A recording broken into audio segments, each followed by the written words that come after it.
Hello! Hello everyone! Na-miss niyo ba ako? Life update po tayo, mga moms at mga paps. Ayan.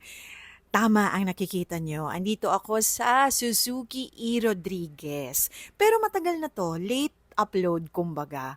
Last September 9 pa po ito. And andito kami dahil naglakas loob po ako na kumuha ng 7-seater. Ayan.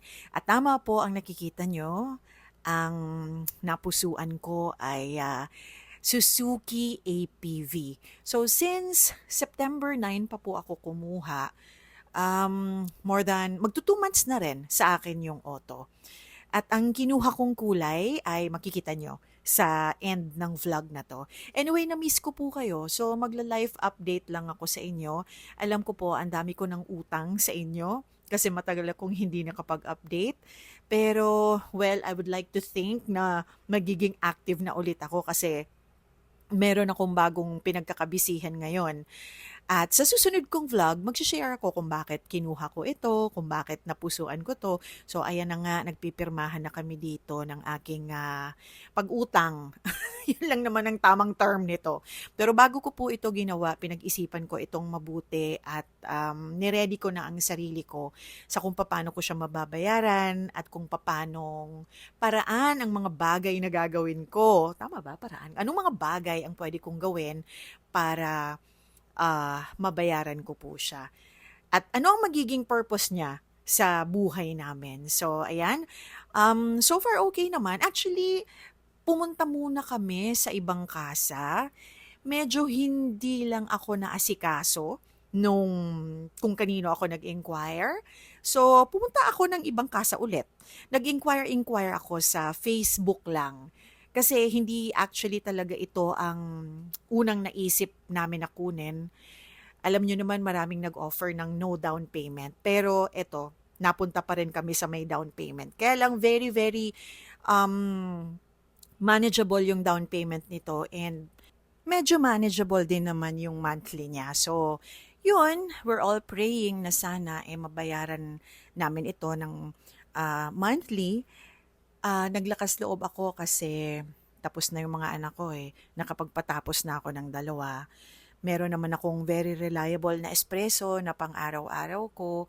Kaya lang pag umuwi ako ng Bicol, gusto kong ipasyal ang buong pamilya ko doon, kasama ang nanay ko, na komportable ang lahat. Kaya ayun, naglakas loob po ako na kumuha ng medyo malaki. At nakita nyo naman, share ko sa inyo minsan na meron akong mga racket-racket na cargo, 'di ba? So, naisip namin, we believe na kaya naman namin tustusan yung kanyang monthly kasi magiging self-liquidating din naman siya sa amin kasi meron naman kaming munting negosyo na paggagamitan nito. So, ayun. Meet my new baby. Nakafocus talaga yung gulong, no? Kasi sa totoo lang, nanggagalaite ako dyan Ayan, nanggagalaite ako dyan. Gusto ko siyang palitan. Yan nga pala yung ahente namin sa E. Rodriguez, si Ulysses. Oh, ayan. So, kung nagbabala kayong pumasyal sa Suzuki E. Rodriguez, hanapin nyo si Sir Ulysses kasi um, I was very satisfied sa pag-assist niya sa amin. Ayan, talagang in-assist niya kami the whole day and ayun nga, lahat ng inquiry namin kahit sa chat lang, sa messenger, sinagot niya talaga.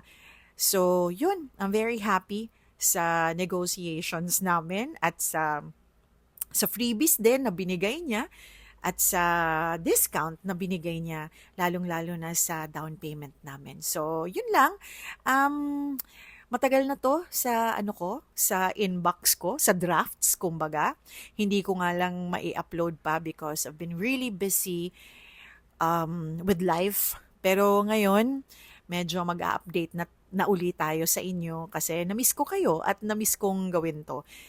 Hindi ko naman kasi ginagawa ang pag-vlog para kumita Diversion ko to and this makes me happy.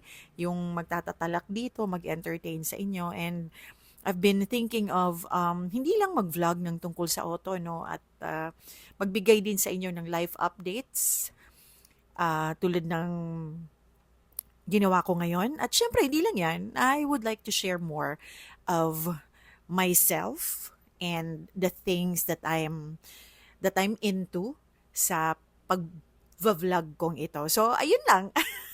Maraming maraming salamat po. I hope suportahan niyo ulit ang channel ko. I hope that you can like this video, give it a thumbs up, and also don't forget to subscribe kung hindi ka pa nakasubscribe sa channel ko. Sa susunod kong vlog, bibigyan ko kayo ng review ko sa APV na to. What are my thoughts about it, things that I like about it, and the things that I don't.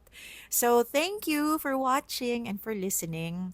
Don't forget to hit the notification bell so that you're notified every time I have a new vlog. Mami Bea po, thank you again for watching and I miss you all. Bye!